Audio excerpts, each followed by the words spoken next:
Oke geng, yang ini adalah Saga MC3 Standard. Boleh nampak dari dia punya meter dan dia punya player, dia digital lah. Kalau yang eksekutif dan juga yang premium dia menggunakan Android. Jadi macam mana kita mau adjust brightness untuk bagian panel meter dan juga player ni. So, cara dia mudah aja. Orang pergi dekat bagian kurang punya steering. Baiknya kalau kita mau adjust kecerahan ataupun keterangan dekat bagian meter dan juga player ni, sebaiknya kita on lampu dulu lah.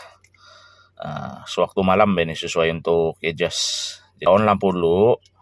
Selepas sudah on lampu, baru kita pergi dekat bagian sini balik. Pastikan yang ni muncul dekat meter dulu. Kalau dia tidak muncul, korang tekan je ni, benda ni, tengah ni, sampai dia muncul lah.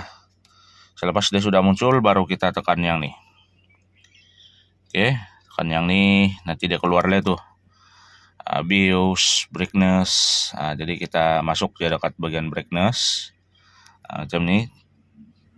Cara select dia. Untuk bagi turun naik, korang guna ya button tengah ni.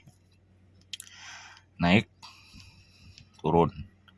Dan kita pergi masuk dekat bagian brightness. So, tekan je tengah ni, button tengah, untuk select lah. Dia keluar sudah tu, dia punya brightness. Bolehlah adjust bagi terang kah, bagi gelap sikit kah. So kalau ni saya selalu set dekat level 3 je lah.